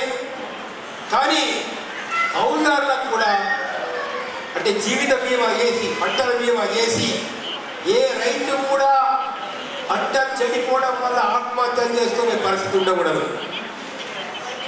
ఇప్పుడు చాలా రూల్స్ ఉన్నాయి, చాలా రెగ్యులేషన్స్ ఉన్నాయి. రైతులకు రుణాలు ఇవ్వాలా, పేదవాళ్ళకు బాకీలు ఇవ్వాలా, పేదవాళ్ళకు అప్పులు ఇవ్వాలా అని బ్యాంకుల వాళ్ళకి చెప్తున్నారు. ఏం జరిగిందో ఒక విషయం చెప్తాయి. హైదరాబాద్ ఉంది, మీ అందరికీ చాలా మంది హైదరాబాద్ తెలుసు కదా, చూసినారు కదా చాలా మంది. హైదరాబాద్లో మొత్తం 1 కోటి మంది ఉంటారు. ఎంత 1 కోటి మంది కంటే ఎక్కువ మంది జనం ఉంటారు. ఇక్కడ ఒక 30 కిలోమీటర్లు, ఇక్కడ ఒక 30 కిలోమీటర్లు యొక్క మొత్తం హైదరాబాద్ ఉంటాయి. హైదరాబాద్ మొత్తంలో అన్ని ఏమున్నాయి అంటే బిల్డింగ్లు, పెద్ద పెద్ద బిల్డింగ్లు, హోటళ్ళు, బిల్డింగ్లు, రోడ్లు ఇవి ఉన్నాయి. హైదరాబాద్లో భూమి ఉన్నదా చెప్పండి? హైదరాబాద్ భూమి ఉన్నదా? వ్యవసాయ భూమి ఉన్నదా? హైదరాబాద్ లోపట్ల వ్యవసాయం చేస్తారా? కానీ హైదరాబాద్లో వ్యవసాయం చేస్తున్నారని బ్యాంకులు 5,000 కోట్ల అప్పులు ఇచ్చినాయి. హైదరాబాద్లో వ్యవసాయం నడుస్తున్నదని చెప్పి ఇచ్చిన లోన్లు ఏంటంటే 5,000 కోట్లు ఇచ్చారు. మరి ఎవరు తీసుకున్నారు? అంటే వ్యవసాయం చేస్తున్నామని తీసుకున్నారు. వాడు చేస్తున్నాడు వ్యవసాయం. అక్కడ ఉన్నదా వ్యవసాయం? ఇంత గుడ్డి సర్కార్, ఇంత గుడ్డి యొక్క వ్యవస్థ ఈ సమాజంలో జరుగుతున్నది. అందుకని మన మేము ప్రధానంగా చెప్తున్నటువంటి విషయం ఏంటంటే, మీ అందరికీ కూడా సమస్యలు గురించి నాకు మన వెంకటి వీళ్ళందరూ కూడా చెప్పారు.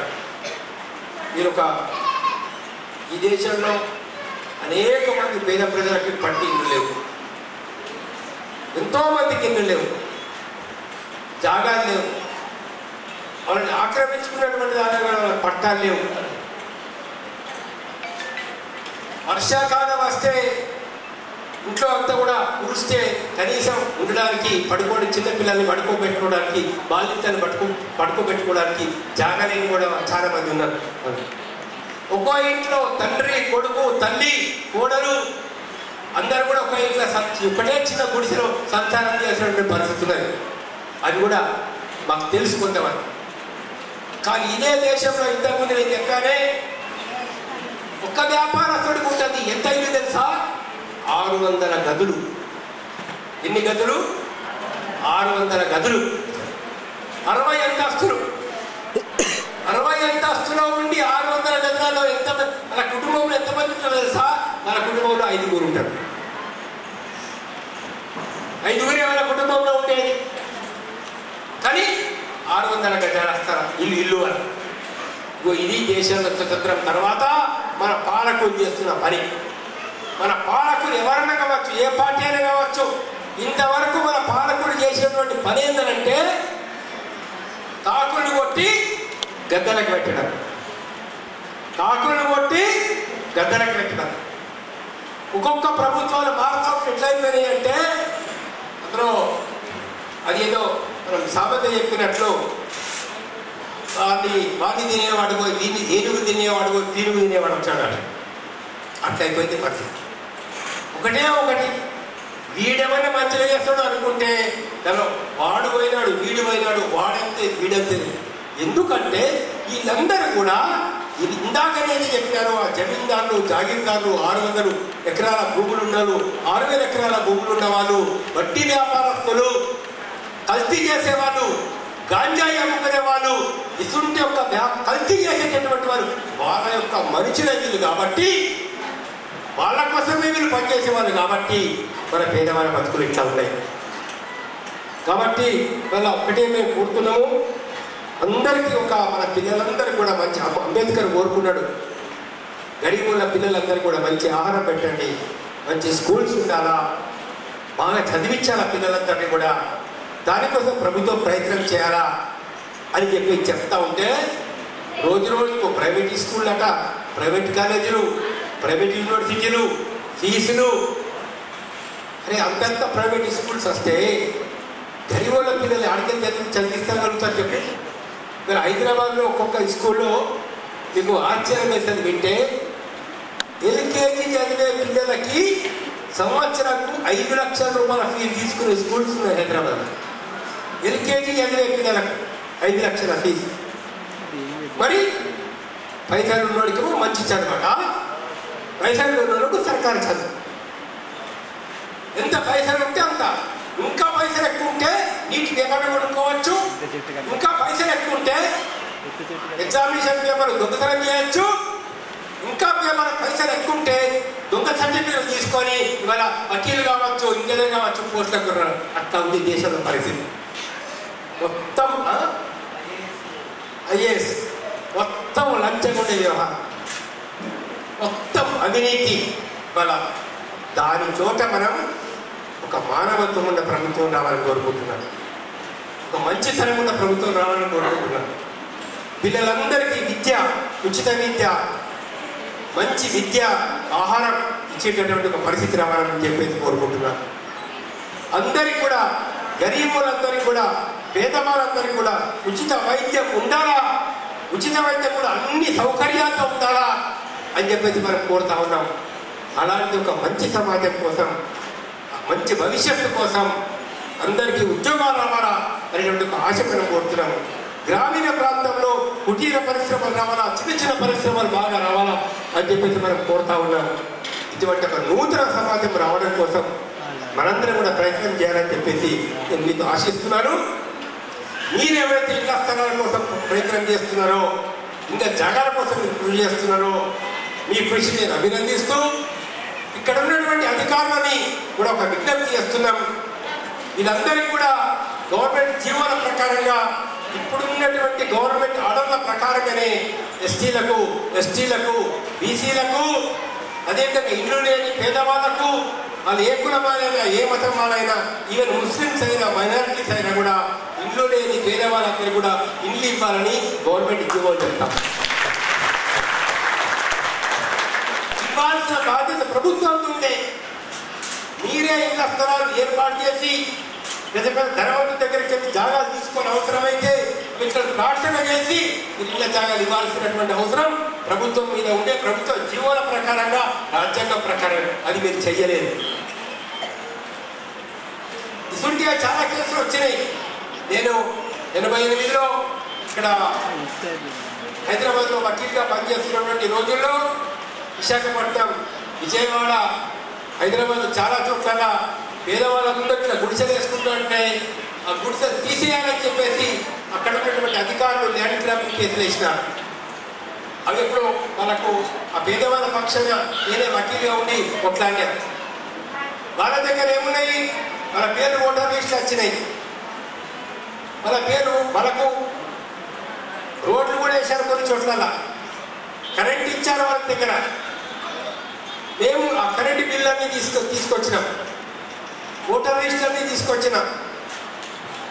అక్కడ కొందరికి ఏముందో మనకు అక్కడ వాళ్ళకు ఏమేమైతే గవర్నమెంట్ నుంచి వచ్చినటువంటి కొన్ని కాయిదాలు ఉన్నాయో అవి కూడా తీసుకొచ్చినాం.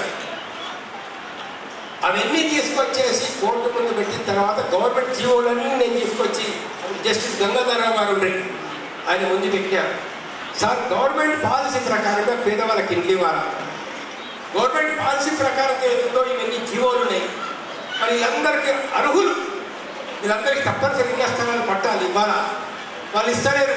మరి గుడిసెలు వేస్తున్నారు, ఇప్పుడు అక్కడ ఉంటున్నారు. ఏడాది అయింది, 2 ఏళ్ళు అయింది, 3 ఏళ్ళు అయింది, 4 ఏళ్ళు అయింది, ఇంతకంటే 10 ఏళ్ళు కూడా అయిపోయాయి ఇక్కడ. మరి అసలు ఒక గుడిసెల్ని ఇక్కడ తీసేయమని గవర్నమెంట్ ఇవాళ ఒక కేసు పెడితే మరి ఏం చేయాలి సార్? మీరు ఆలోచించి న్యాయం చేయండి.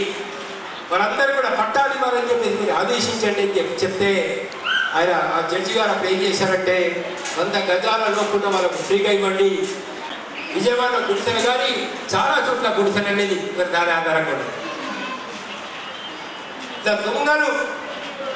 పెద్ద మినిస్టర్ ఉండే వరంగల్లో పెద్ద మినిస్టర్ ఆయన 21 ఎకరాల గవర్నమెంట్ భూమి ఆక్రమించడం. 21 ఎకరాలు గవర్నమెంట్ భూమి ఎకరానికి 10 కోట్లు అవుతాయి కనీసం. ఎకరానికి 10 కోట్లు అవుతాయి కనీసం. 21 ఎకరాల గవర్నమెంట్ భూమిని 6,200 కోట్లు. అసలు భూమిని మేము అక్కడ పేదవాళ్ళు, అదంతా మీకు చెప్పాలని చాలా కథ. మరి పేదవాళ్ళు కొంతమంది గుర్తు వేసుకుంటే ఈయన వచ్చేసి ఈ దొరగారు, ఈ మంత్రి గారు, ఈ నాయకుడు వచ్చేసి అలా కుర్చీలో ఉంటారని చెప్పేసి ప్రయత్నం చేసినాడు. అప్పుడు మేము కేసు వేసినాం. కేసు నడిపించినారు మన వాళ్ళు. అక్కడ సిపిఎం నాయకుడు రాముడు గారు నుండి జీరాములు గారు, ఆయన మన బహుజన నాయకుడే. ఆయన వచ్చేసి ఆ కేసు నడిపిస్తే 10 ఏళ్ళు కొట్లాడిన తర్వాత ఇవాళ ఆ 21 ఎకరాలు మొత్తం గడిబోళ్లకు మన గవర్నమెంట్కి వచ్చేసింది. అక్కడ కూడా వందలాది మంది గుడిసెలేసుకొని మన చాలా ఆనందంగా చాలా సంతోషంగా ఉంటున్నాం. సో మీరు చేసేటటువంటి న్యాయమైన పోరాటానికి మా మద్దతు తప్పనిసరి ఉంటుంది. మేము మీతో పాటు ఉంటాము. ఇవాళ ఇక్కడ ఉండేటటువంటి లోకల్ పోలీస్ అధికారులకు కూడా ఒక విజ్ఞప్తి చేస్తా ఉన్నాం. ఎవరి మీద కూడా తప్పుడు కేసులు పెట్టద్దు. ఏ ఆడమని కింద చేయబట్టా కూడా ఈ ఉద్యోగం ఊడిపోతాయని చెప్పేది కూడా ఖచ్చితంగా. ఏ ఆడమనిషి మీద ఏ పోలీస్ అధికారి అన్యాయంగా చేసినా కూడా 24 గంటల్లో ఈ ఉద్యోగం ఊడిపోతుందని చెప్పి కూడా ఖచ్చితంగా. కాబట్టి ఎవరు భయపడద్దు, ఎవరు కూడా వెనుకకు రావద్దు, ధైర్యంగా ఉండండి. మంచి నాయకుల్ని గత ఉన్నారు, మిగతా మంది పేరు వేలకు ఒక మంచి నాయకుల్ని మీరు తయారు చేయండి. ప్రేమ ముఖ్యం, గౌరవం ముఖ్యం. ఊళ్ళ మీద వాళ్ళు ప్రేమతో ఉందాం, ఊళ్ళకు వాళ్ళు సాయం చేసుకుందాం. ఊళ్ళ కష్టపడి సాయం చేయండి, మనిషిగా ఉండండి. పక్క వాళ్ళతోటి కష్టపడకుండా చూడండి. ఎవరికైనా కష్టం ఉంటే మీరు ఆదుకోండి. ఆరోగ్యం బాగాలేకపోతే దవాఖానా తీసుకోండి, ట్రీట్మెంట్ ఇవ్వండి. వెంకటకి చెప్పండి, మిగతా వాళ్ళకి చెప్పండి. మీ పిల్లల చదువుల కోసం కూడా ప్రయత్నం చేయండి. వీలైనంత వరకు ఆ పిల్లల్ని చదివించుకునే ప్రయత్నం చేయండి. చదువు మాన్పియద్దు. వాళ్ళందరూ కూడా మీరు మంచిగా తయారు చేసి ఒక మంచి సమాజం, మంచి వ్యవస్థ, ఒక నీతి, నిజాయితీ, గౌతమ బుద్ధుడు చెప్పినటువంటి బోధనలు ఏవైతే ఉన్నాయో సత్యంగా ఉండడం, మనం ఎవరిని హింసించకుండా ఉండడం, ఎవరిని బాధించకుండా ఉండడం, మన హక్కుల కోసం మనం పోరాటం చేస్తూ మీరందరూ కూడా ఒక మంచి సమాజం కోసం కృషి చేయాలని చెప్తూ నాకు ఈ అవకాశం ఇచ్చినందుకు ధన్యవాదాలు.